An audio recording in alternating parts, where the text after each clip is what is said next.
ഈ പരിപാവനമായ അൾത്താരയിൽ വന്നു നിന്ന് പരിശുദ്ധ അമ്മയുടെ സാക്ഷ്യം പറയുവാൻ എന്നെ അനുവദിച്ച അമ്മ മാതാവിനും ഈശോയ്ക്കും 1000 നന്ദി. എൻ്റെ പേര് അനിമോൾ സെബാസ്റ്റ്യൻ. ഇതെൻ്റെ മകൾ സന സെബാസ്റ്റ്യൻ. ഞങ്ങൾ വരുന്നത് അങ്കമാലി, എറണാകുളം അങ്കമാലി അതിരൂപത മഞ്ഞപ്ര ഫൊറോനയിൽ നിന്നുമാണ്. ഞാൻ ആദ്യമായി ഉടമ്പടി എടുത്തത് 2022 ഏപ്രിൽ മാസമായിരുന്നു. പക്ഷേ കുറച്ച് കഴിഞ്ഞപ്പോൾ തന്നെ എൻ്റെ ഉടമ്പടി ബ്രേക്കായിപ്പോയി. എനിക്ക് തന്നെ മനസ്സിലായി എൻ്റെ ഉടമ്പടി ശരിയായ രീതിയിലല്ല പോകുന്നതെന്ന്.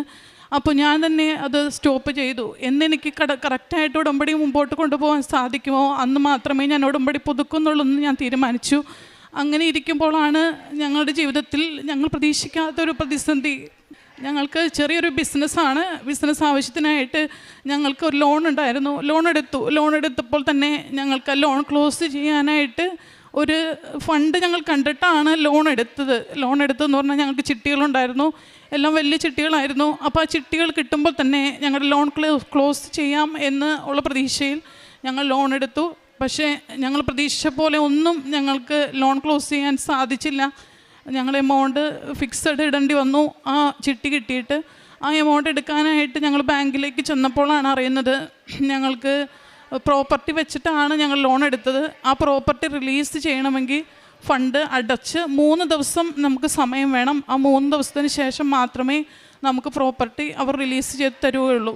അത് യൂണിയൻ ബാങ്ക് ആയതുകൊണ്ട് മാത്രം. വേറെ ഏത് ബാങ്ക് ആയിരുന്നെങ്കിലും ഞങ്ങൾക്ക് പ്രോപ്പർട്ടി ടേക്ക് ഓവർ ചെയ്യാനുള്ള ഓപ്ഷൻ ഉണ്ടായിരുന്നു. പക്ഷെ ഞങ്ങളുടെ ബാങ്ക് യൂണിയൻ ബാങ്ക് ആയിരുന്നു. അപ്പോൾ ഞങ്ങളുടെ മുമ്പിലുള്ള വഴികളൊക്കെ അടഞ്ഞു. കാരണം ഞങ്ങൾക്ക് വേറെ പ്രോപ്പർട്ടി ഇല്ല.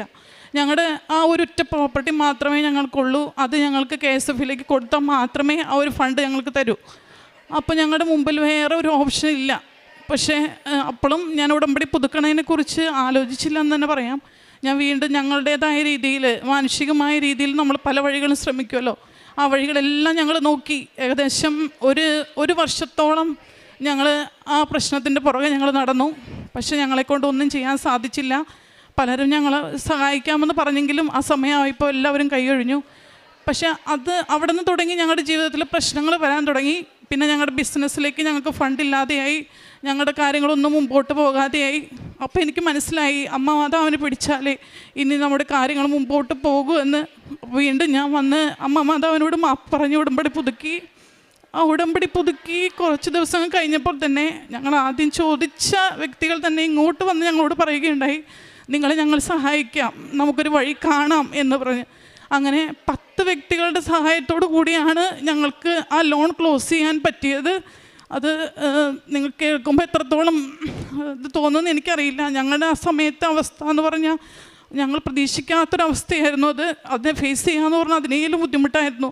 പക്ഷേ ഞാൻ അമ്മയോട് ഉടമ്പടിയിൽ ശക്തമായിട്ട് പ്രാർത്ഥിച്ചുകൊണ്ടിരുന്നു. എല്ലാ ദിവസവും പള്ളിയിൽ പോയി ഞങ്ങൾ 2 പേരും, ഹസ്ബൻഡ് ആദ്യം പള്ളിയിൽ വരാൻ ഇച്ചിരി മടിയൊക്കെ ആയിരുന്നു. പിന്നെ ഞങ്ങൾ 2 പേരും ഒരുമിച്ച്, മോളും കൂടി വരും. ഞങ്ങൾ 3 പേരും കൂടിയാണ് പള്ളിയിൽ പോയി പ്രാർത്ഥിച്ചുകൊണ്ടിരുന്നത്.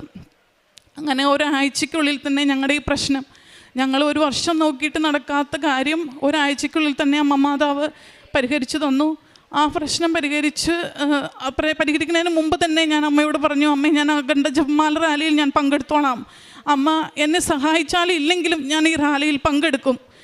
എനിക്ക് ശരിക്കും നടക്കുക എന്നുള്ള 10 മിനിറ്റ് കൂടുതൽ പോലും എനിക്ക് നടക്കാൻ പറ്റില്ല. കാരണം വെരിക്കോസ് വെയിൻ്റെ പ്രോബ്ലം ഉണ്ട്.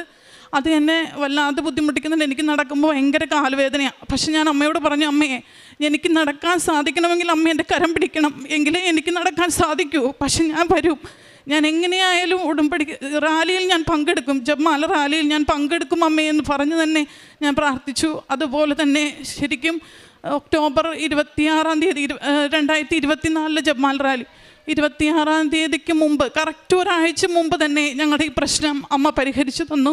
വളരെ സന്തോഷത്തോടു കൂടി തന്നെ ഞാൻ ആ ജപമാല റാലിയിൽ 1 മിനിറ്റ് പോലും ഇരിക്കാതെ തുടക്കം മുതൽ അവസാനം വരെ ഞാൻ ജപമാല ചൊല്ലി ആ ജപമാല റാലി ഞാൻ പൂർത്തിയാക്കി. അതൊരു സാക്ഷ്യമാണ്, എൻ്റെ ആദ്യത്തെ സാക്ഷ്യം.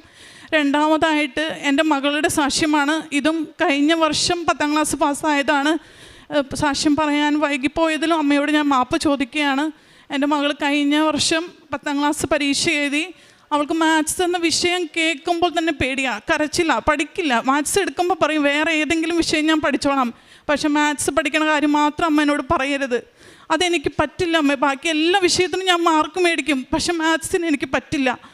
ശരിക്കും പറഞ്ഞ പാസ് മാർക്ക് പോലും കിട്ടാത്ത എക്സാമുകൾ ഉണ്ടായിരുന്നു. അപ്പോഴൊക്കെ ഞാനിങ്ങനെ കരഞ്ഞ് പ്രാർത്ഥിക്കും, അമ്മ നീ അമ്മയുടെ വിശ്വാസം നഷ്ടപ്പെടുത്താതെ അമ്മ നീ ഒന്ന് സഹായിച്ചേക്കണേ എന്ന് ഞാൻ എപ്പോഴും പ്രാർത്ഥിക്കും. അപ്പോൾ ഇവളും പ്രാർത്ഥിക്കുന്നുണ്ട്, ഉടമ്പടി വസ്തുക്കളൊക്കെ ഇവൾക്ക് ഞാൻ കൊടുക്കണുണ്ട്. അങ്ങനെ പ്രാർത്ഥിച്ച് ഇവൾക്ക് പരീക്ഷ എഴുതി. പരീക്ഷയ്ക്ക് പോകുമ്പോൾ ഉടമ്പടി തൈലം ഞാൻ ഇവളുടെ നെറ്റിയിൽ കുരിശ് വരച്ച് പ്രാർത്ഥിച്ചാണ് ഇവൾ പരീക്ഷയ്ക്ക് വിടുന്നത്. ഉടമ്പടി ഉപ്പ് ഞാൻ കൊടുത്തു വിടും. അങ്ങനെ ഇവൾ നന്നായി തന്നെ പരീക്ഷ എഴുതി കഴിഞ്ഞ് വന്നപ്പോഴും ഇവൾക്ക് മാത്സിൻ്റെ പരീക്ഷ കഴിഞ്ഞ് അന്ന് ഇവൾ ഭയങ്കര കരച്ചിലാണ്. എന്നോട് പറയും, അമ്മേ എനിക്ക് മാത്സ് പരീക്ഷ പാടായിരുന്നു, ഞാൻ എനിക്ക് അമ്മ മാർക്ക് അതിനമ്മ പ്രതീക്ഷിക്കരുത്, ബാക്കി എല്ലാത്തിനും എനിക്ക് A+ കിട്ടുമായിരിക്കും, പക്ഷെ മാത്സിന് അമ്മ പ്രതീക്ഷിക്കരുത്, എനിക്ക് മാത്സ് പാസ്സാവുമെന്ന് തന്നെ എനിക്ക് പേടി എന്നാണ് ഇവൾ പറയണേ. അപ്പോൾ ഞാൻ പറഞ്ഞു, മോനെ നീ പേടിക്കണ്ട, മാത്സിന് മാർക്ക് ഉണ്ടാവും, അമ്മ തരും. അങ്ങനെ പറഞ്ഞ് റിസൾട്ട് വന്നപ്പോൾ 98% മാർക്ക്, 9 വിഷയങ്ങൾക്ക് A+ഉം മാത്സിന് A ഗ്രേഡും നൽകി പരിശുദ്ധ അമ്മ ഞങ്ങളെ അനുഗ്രഹിച്ചു.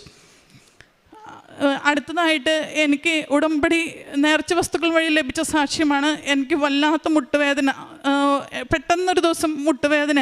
ആ മുട്ടുവേദന വന്നപ്പോൾ അസഹ്യമായ വേദന. നമുക്ക് സ്ത്രീകൾക്കറിയാം, മുട്ടുവേദന വന്നു കഴിഞ്ഞാൽ നമുക്ക് ഒരു ജോലിയും ചെയ്യാൻ പറ്റാത്ത ഒരു ബുദ്ധിമുട്ടാണ്.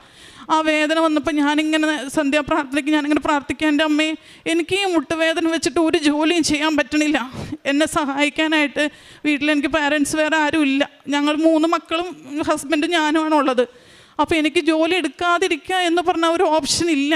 അപ്പോൾ അമ്മ എന്നെ ഒന്ന് സഹായിക്കമ്മേ എന്ന് ഞാനിങ്ങനെ പ്രാർത്ഥിച്ചു. ഉടമ്പടി നേർച്ച വസ്തു, ഉടമ്പടി തൈലം ഞാൻ പുരട്ടി പ്രാർത്ഥിച്ചു.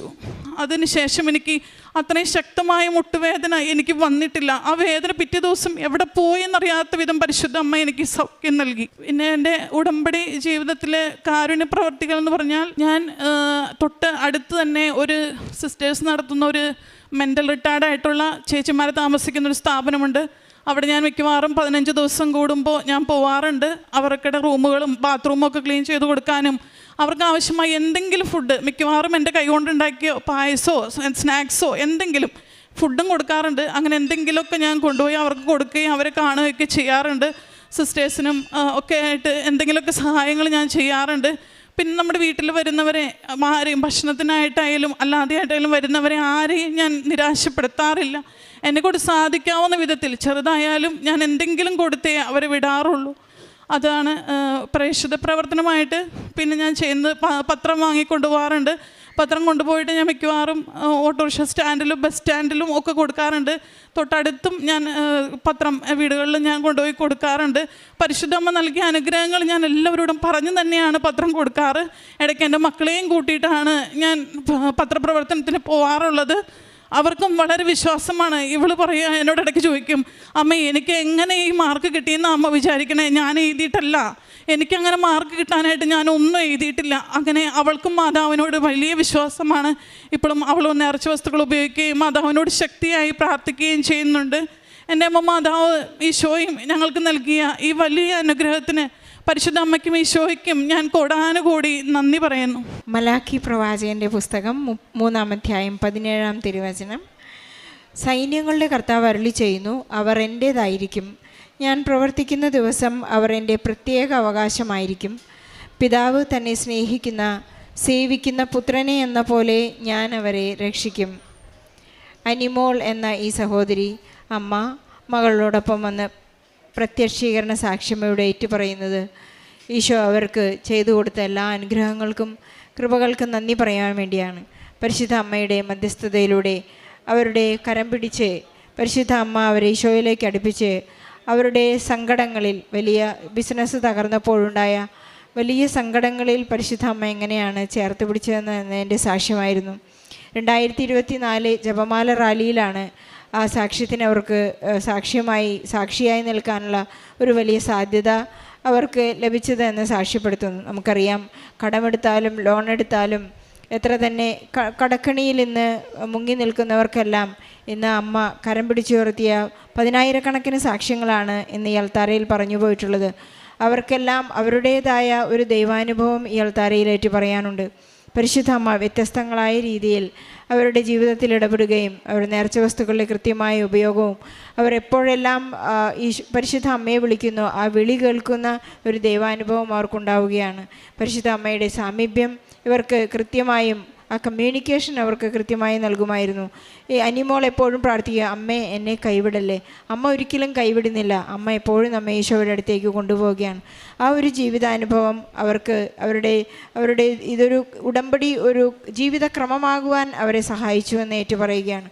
അതുപോലെ തന്നെ മക്കളുടെ വിശ്വാസം വർദ്ധിക്കുവാനും വിശ്വസ്തരായി ജീവിക്കുവാനും മകളുടെ 10ാം ക്ലാസ്സിലെ പരീക്ഷയ്ക്ക് എല്ലാ പ്രാവശ്യവും മാത്സിൽ തോറ്റുപോകുന്ന അല്ലെങ്കിൽ വളരെ ചുരുക്കം മാർക്ക് ലഭിക്കുന്ന ഈ മകൾ ഇന്ന് എ ഗ്രേഡ് 10th ക്ലാസ്സിൽ 10th ഫൈനൽ എക്സാമിൽ മാത്സ് എ ഗ്രേഡ് പാസ്സായിട്ടാണ് അവളിവിടെ നിൽക്കുന്നത്.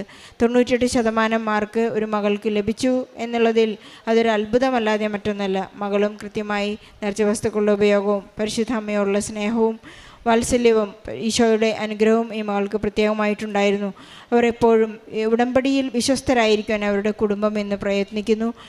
വിശ്വസ്തരാകുക, അബ്രാഹത്തോട് പറഞ്ഞത് അങ്ങനെയാണ്, നീ എൻ്റെ മുമ്പേ നടക്കുക, ഒരൊറ്റ കണ്ടീഷൻ മാത്രമേ ഉള്ളൂ, ഉടമ്പടി ചെയ്യുന്നവരൊരിക്കലും ഉഴപ്പരുത് എന്ന് ബഹുമാനപ്പെട്ട ജോസഫ് അച്ഛൻ നമ്മെ ഓർമ്മിപ്പിക്കുന്നുണ്ട്. ഉടമ്പടി ഉഴപ്പുമ്പോഴാണ് ഒരു പക്ഷേ അനുഗ്രഹം കിട്ടിയതിന് ശേഷം നാം ബൈ ബൈ പറഞ്ഞു പോകുന്നു.